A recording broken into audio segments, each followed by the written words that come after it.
Lesson अगर आपने अभी तक हमारा चैनल सब्सक्राइब नहीं किया है तो तुरंत इसे अवश्य सब्सक्राइब कर ले। और चलिए हम शुरू करते हैं पहला lesson. Hi student, Swapnil classes में आपका स्वागत है। आज हम पढ़ेंगे क्लास 7th के साइंस का। चलिए स्टूडेंट हम शुरू करते हैं पौधे और उनका भोजन। ठीक है, तो इस लेसन में हम पढ़ते हैं पौधे और उनके भोजन के विषय में। इसमें पहली हेडिंग है पोषण की विधियाँ। ठीक, इसमें देखते हैं लिखा है पोषण की विधियों का तात्पर्य उन विधियों से है जिनके द्वारा जीवों को भोजन प्राप्त होता है। यानी कह सकते हैं कि पोषण की विधि द्वारा जीवों को भोजन प्राप्त होता है। और इसमें देखते हैं पौधों में पोषण की मुख्यतः 2 विधियां होती हैं। ठीक, तो इन दोनों विधियों के विषय में पढ़ते हैं। पहला विधि है स्वपोषी। स्वपोषी का तात्पर्य है कि अपना भोजन स्वयं बनाने वाले।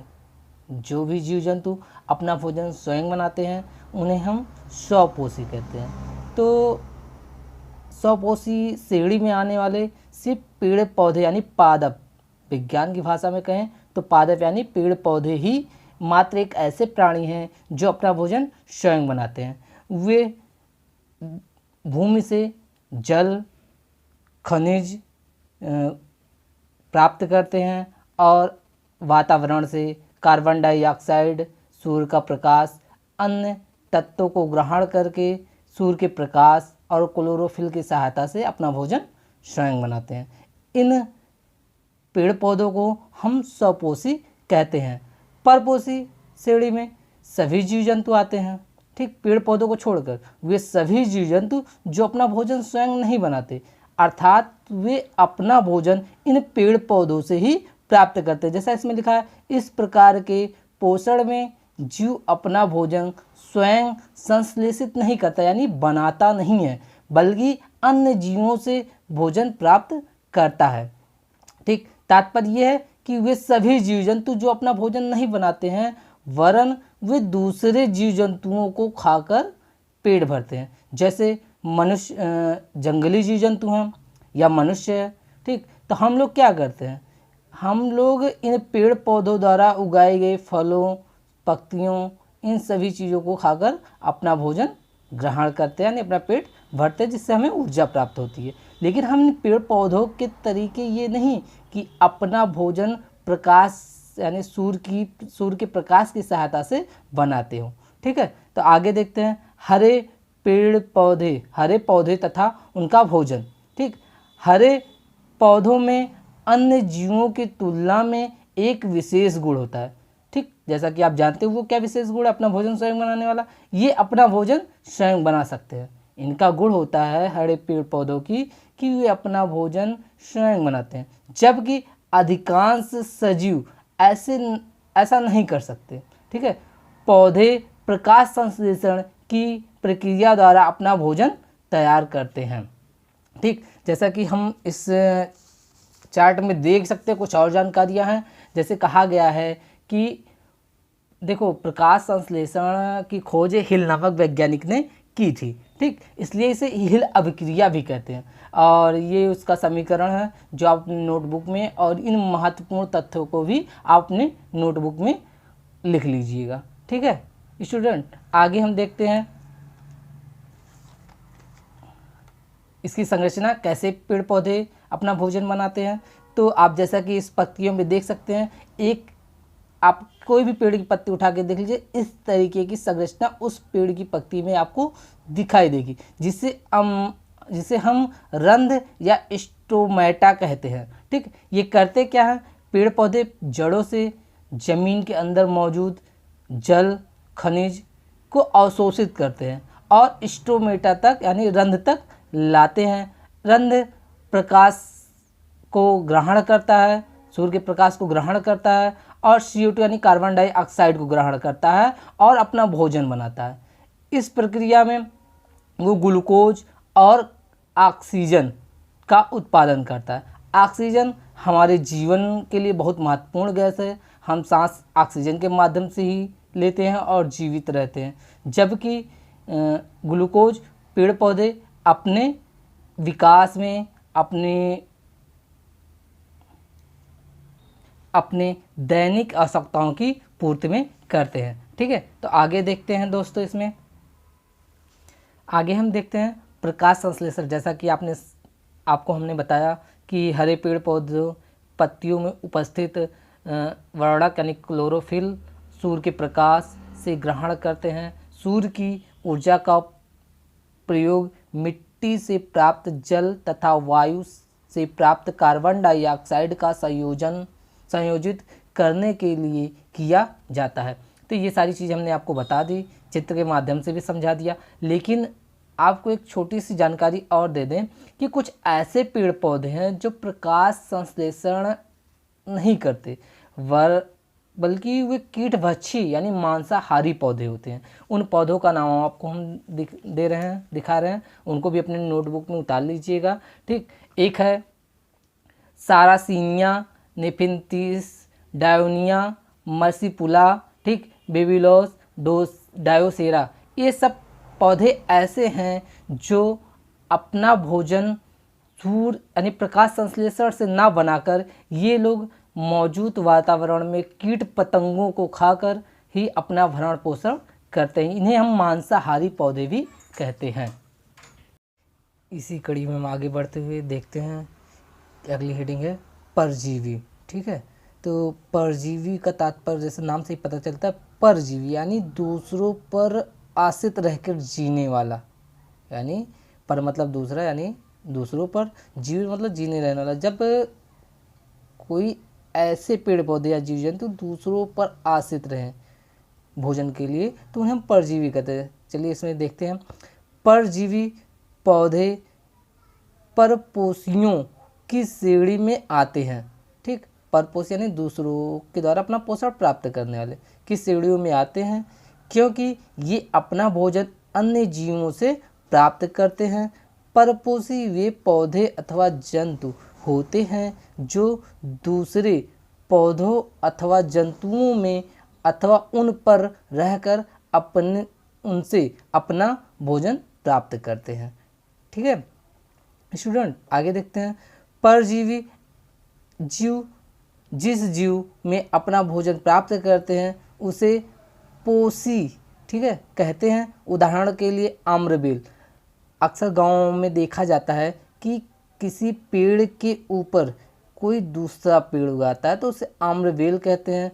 कवक, ठीक है, कवक आप लोगों ने देखा होगा, जब लकड़ियाँ सड़ जाती हैं, देहाती भाषा में भीमपोड़ के तरीके होते हैं, देहाती भाषा में इन्हें कुकुरमुत्ता भी कहते हैं। ठीक है, और जीवाणु आप लोगों ने देखा होगा, जैसे फंगस कहते हैं, फफूंद।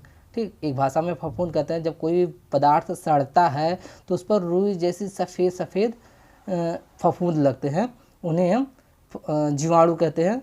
ठीक, परजीवी पौधे के उदाहरण हैं ये सभी। आम्रबेल हो गए, कवक हो गए, जीवाणु हो गए। ये अपना भोजन स्वयं नहीं बनाते, परंतु ये दूसरों के माध्यम से अपना भोजन प्राप्त करते हैं। जैसे आम्रबेल, पेड़ों के ऊपर एक दूसरा पेड़ उगता है, उन्हीं पेड़ों से ये अपना आम्रबेल, उन्हीं पेड़ों, जिन पेड़ों पर ये उगते हैं उन्हीं पेड़ों से यानी पौधों से अपना भोजन ये प्राप्त करते हैं। ठीक है, कवक हो गया। ठीक है, कवक क्या करता है, ये भी कुकुरमुत्ते जैसा होता है, एक छतरी नुमा आकृति सफ़ेद रंग का। जब लकड़ियाँ सड़ती हैं तो उन पे पाया जाता है। लकड़ियों में मौजूद पोषक तत्वों को ये प्राप्त करता है, उन्हीं से ये जीवित रहता है। इन सभी के जीवन काल बहुत दिन तक नहीं होते, ये तब तक जीवित रहते हैं जब तक ये अन्न के माध्यम से पोषण प्राप्त करते हैं। जब इनको पोषण मिलना बंद हो जाता है तब ये आम्रबेल हो गए, कवक हो गए, जीवाणु हो गए, इनकी मृत्यु हो जाती है, यानी ये खत्म हो जाते हैं। इनमें क्लोरोफिल नहीं पाया जाता, जिससे ये प्रकाश संश्लेषण नहीं कर सकते हैं, इसलिए इनको दूसरे के द्वारा भोजन प्राप्त करने की आवश्यकता होती है। अब आते हैं, परजीवी लंबे समय तक मुक्त अवस्था में नहीं रह सकते। जैसा हमने बताया कि वे अधिक समय तक जीवित नहीं रह सकते। जब तक वे अपना पोषण प्राप्त करेंगे तब तक वे जीवित रहेंगे। जब उनको पोषण मिलना बंद हो जाएगा तब उनकी मृत्यु हो जाती है। ठीक है दोस्तों, आगे देखते हैं। ये पोषी के संपर्क में रहते हैं तथा भोजन के लिए उन पर पूर्णतया आश्रित रहते हैं। ये बदले में पोषी को कोई भी लाभ नहीं पहुंचाते। वास्तव में ये तो पोषी को इससे भयंकर हानि हो सकती है। चलिए तो स्टूडेंट हम पढ़ते हैं मृत उपजीवी के विषय में। ठीक है, जैसा कि आप इस ब्रेड पे देख सकते हैं और इस मशरूम को भी देख सकते हैं, ये मृत उपजीवी की श्रेणी में आते हैं।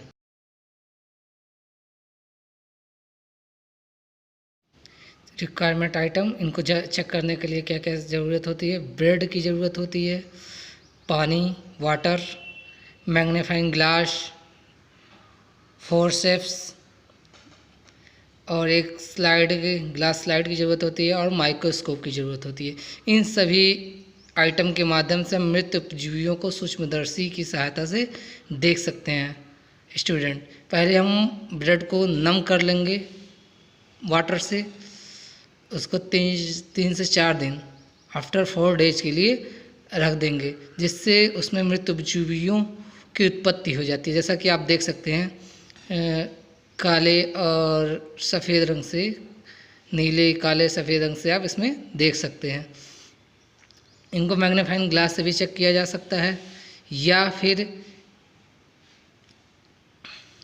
फिर हम इन्हें चिमटी या फोर्सप के माध्यम से निकाल लेते हैं और स्लाइडर पर रखकर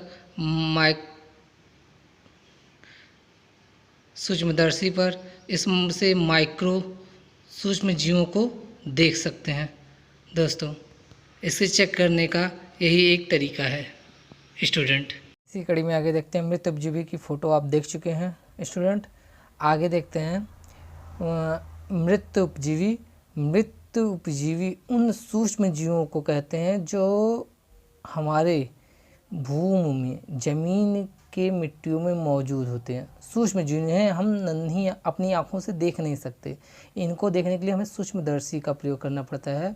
स्टूडेंट, मृत उपजीवी, ये इनका कार्य जो होता है, ये मरे हुए जंतुओं के शरीर को सड़ाने और गलाने का कार्य करते हैं। यानी उनमें मौजूद जटिल कार्बनिक पदार्थों को सरल कार्बनिक पदार्थों में विघटित करते हैं। जैसा कि इसमें दिखाया, कुछ वे पौधे जो हरे नहीं होते। इनका कहने का तात्पर्य है कि जो मृत उपजीवी होते हैं, जैसे आप आगे फ़ोटो में देख चुके हैं, वे इनका कलर हरा नहीं होता, वो हरे रंग के नहीं होते, इसलिए वो प्रकाश संश्लेषण नहीं कर सकते हैं। हमने इस बात को आगे भी आपको बताया है, वे प्रकाश संश्लेषण नहीं कर सकते। ठीक है, इसलिए वे क्या करते हैं, जो भी जीव जंतु पेड़ पौधे मर जाते हैं, उन पर ये होते हैं और उनसे अपने पोषक तत्वों को प्राप्त करते हैं। ठीक है, आगे देखते हैं। अपना भोजन सड़े गले पौधे या मृत जंतुओं के सड़े हुए शरीर से प्राप्त करते हैं। ठीक है, मृत उपजीवी कहलाते हैं। ठीक, यानी मरने के बाद जिन पर जीवित रहें जो जंतु, वो मृत उपजीवी कहलाते हैं। ये बहुत सूक्ष्म होते हैं, हमने आपको पहले ही बता चुका है। ठीक है, तो इसके साथ ये लेसन समाप्त होता है। इसमें कुछ और ऐसे मशरूम, ठीक है, आप लोगों ने देखा होगा, भीमफोड़ जिसे भी बोलते हैं कहीं कहीं पे। ठीक है, मशरूम, कवक, फफूंद, हमने आपको इसके विषय में बता दिया परजीवी वाले में। ठीक, ऐसे जीवाणु मृत उपजीवी होते हैं। ठीक है स्टूडेंट, इस लेसन को हमने आज आपको पढ़ा दिया। इसके सभी क्वेश्चंस आप हल कर लीजिएगा। और हाँ, एक विशेष बात ये कि इस चैनल को ज़रूर सब्सक्राइब कर लीजिएगा स्टूडेंट। ठीक है, और जो क्वेश्चन समझ में ना आए उस क्वेश्चंस को हल करने की कोशिश कीजिएगा और कमेंट में लिख दीजिएगा जो क्वेश्चन, हम आपको सारे क्वेश्चन आगे अगले वीडियो में हल करा देंगे। ठीक है, इस लेसन की पीडीएफ फाइल और इसके बाद दूसरे लेसन की भी पीडीएफ फाइल आपको नीचे लिंक में मिल जाएगी, आप उसको डाउनलोड कर लीजिएगा। और लेसन पढ़ने से पहले उस चैप्टर को अगर आप पढ़ लेते हैं तो लेसन कहीं ज़्यादा आपको समझ में आएगा। अगर आपका कोई डाउट है तो हमें कमेंट में लिखिए, हम उस डाउट को सॉल्व करने की कोशिश करेंगे। ठीक है, इसी के साथ आज का लेसन समाप्त होता है। ये कुछ शब्दावली हैं स्टूडेंट इनको भी लिख लीजिएगा। सभी क्वेश्चंस को हल करके आप अपनी एक नोटबुक बना लीजिएगा, ठीक है, जिससे आपको लेसन को याद करने में, क्वेश्चंस को याद करने में काफ़ी आसानी हो। तो इसी के साथ अपनी लेसन को समाप्त करते हैं, ठीक है दोस्तों।